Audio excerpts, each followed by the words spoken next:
The obscure references mean that even those of us who love well-crafted lyrics are required to do some homework if we want to fully appreciate even a quarter of what's being said here. Go subscribe, subscribe. Hey, what's up, y'all? Welcome to Brews and Reviews. It's Knowledge, and today I'm reviewing R.A.P Ferreira's The Light Emitting Diamond Cutter Scriptures. That's a mouthful, but first, what does his name mean? R.A.P. I was thinking something like Killer Mike's rap music, which meant rebellious African peoples, but these are actually just his initials, Rory Allen Philip, and this is actually my first full-length project to listen to from R.A.P Ferreira. I liked his verse earlier this year on Dark Time Sunshine's album Lore on the standout track The Right Kids. So I wanted to dig into the next thing that he dropped after that, which is this. And this is really an intriguing title as well, The Light Emitting Diamond Cutter Scriptures. What does that mean? He tried to shed a little light on it. He says, during the first of my 15-year exile in the city of Nashville, the light-emitting diamond cutter scriptures revealed themselves to I. 11 concise chapters of pure will with no delusion. These scrolls were time-tested during the roughest of waters. So I don't know if that shines a lot of light on it, but that's what he said about the title itself. But true to form, this title requires a little research and thought, as a lot of his lyrical content and track titles throughout are obscure references. The album kicks off with contrapuntal, and I can tell already he's on some deeply experimental hip-hop. The name of this track alone shows his musical depth. Contrapuntal is used to describe a piece of music with a counterpoint, which is two or more musical lines that are independent in rhythm but interdependent in harmony. And that's what we get with this drumless, slower production for him to spit his pondering poetics. Brother mouzone library card, as I said, these titles require you to decipher what he's talking about on the titles alone, much less the lyrics. And this one comes from a quote on the show The Wire, where the character Brother Mouzone says that the most dangerous thing in this world essentially is a black man with a library card. So it's a flex when Ferreira says, grab the mic like I ain't gotta be hard. Flow courtesy, Brother Mouzone library card.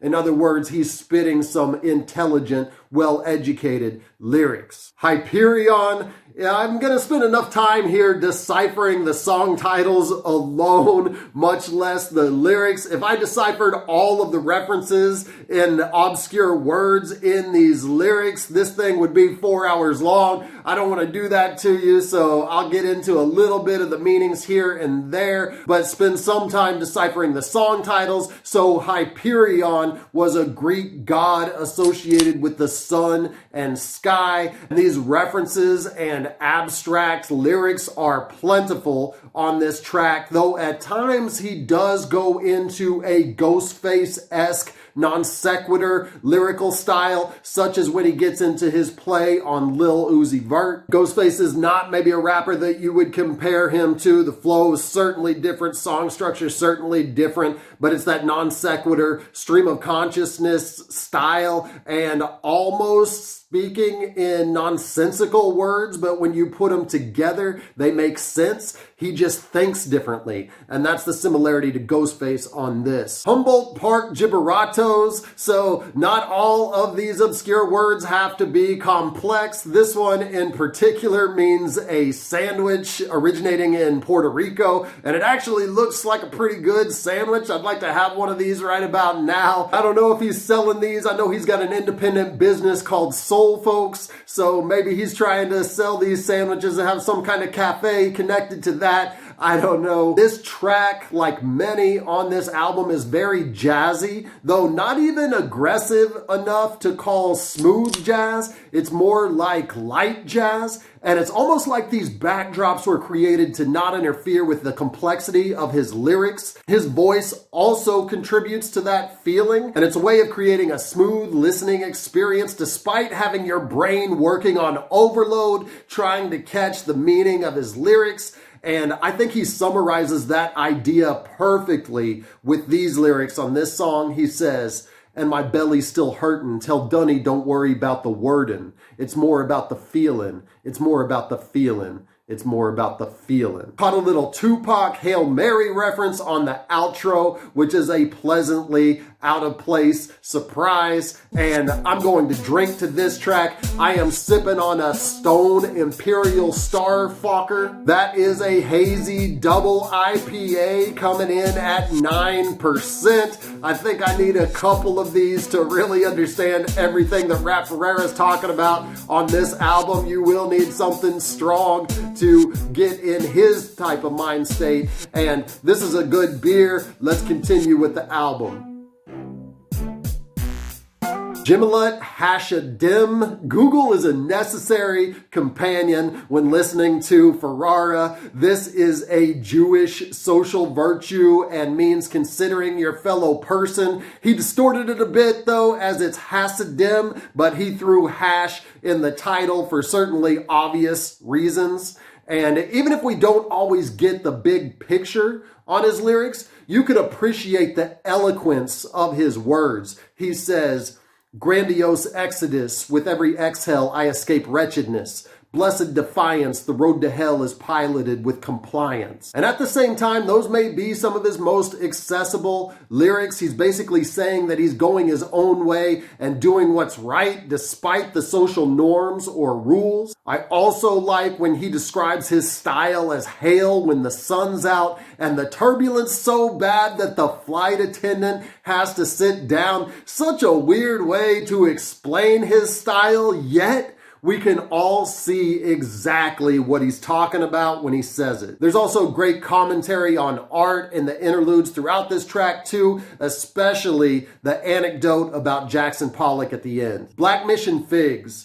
Just to reference some of these mantras that we've heard throughout the album, for an abstract artist, he's got a really catchy and straightforward tag, R.A.P Ferreira and I Will Live Forever. And then he keeps mentioning Ruby Yacht, which I didn't know was his affiliation with other artists. The other bigger name in that group is Elucid of Arm & Hammer fame. Great year for Elucid, getting some tension with the album assisted by Billy Woods and Alchemist Harem. Great underground album if you get a chance, possibly #1 of the year on many people's lists. And Eldon Somers is also in that Ruby Yacht crew, and he comes through as the sole rap feature on this album, and he also produced the track, but his verse here is a welcome change up from the stylings of R.A.P Ferreira, especially with that accent and rhythmic flow. East Nashville. This was released as the single and video before the project dropped, and fittingly because these are also some of his most accessible lyrics as he talks about the different places him and his crew have toured and torn up in the process. Praise and worship. This is awesome how he starts this. He says, "In the corner of the sky where indigo becomes purple, where standing on your square earn you a tight circle. When they turn to statistics and medians, ballistic, various artificial ingredients, dare to call us deviants." There's so much being said here from that last word, deviance, carrying the double meaning as a deviant from a statistical median. In this case, someone who made it out of the hood without being killed or going to jail. But a deviant is also someone who is looked down on or feared by society for being different. And standing on your square earns you a circle is a very poetic way of saying you get close to the people who grow up in the hood around you. And the ballistics, artificial ingredients, allude to the fact that the parties in the hood, those people that are in that tight circle, are not the ones introducing guns and drugs. The artificial ingredients, meaning they're coming from outside, people that aren't in that community, yet we dare to call them deviants.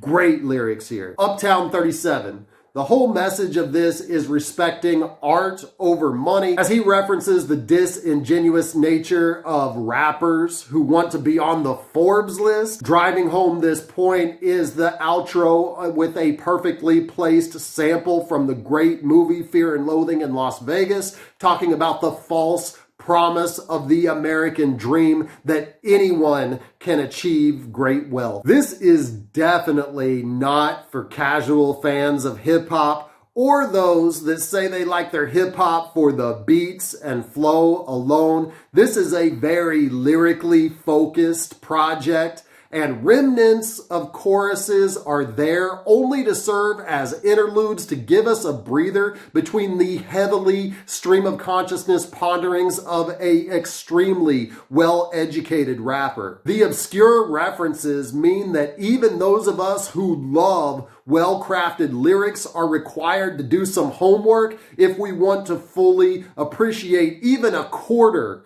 of what's being said here. And I have to admit, it's probably due to my limited understanding of everything that he's saying, but it doesn't seem to be a strong cohesion to this project lyrically, although the beats and flows are very cohesive in their softness, serving as a symbiotic juxtaposition of the heaviness of his lyrics. R.A.P. Ferreira is an acquired taste, and only for those really prepared to listen and put in the work. And because of that, this is going to be really hard to rate because you can't compare it to anything else, and because his goal is quite different from all other music coming out. Still, I've got to rate it. So because of the lyrical artistry and how hard he worked on that and creating a project for real lyrical heads, I'm going to give this an 8 out of a 12 pack. Thank you for watching my review of R.A.P. Ferreira's The Light Emitting Diamond Cutter Scriptures. If you like this, go ahead and hit like now and hit me up in the comments.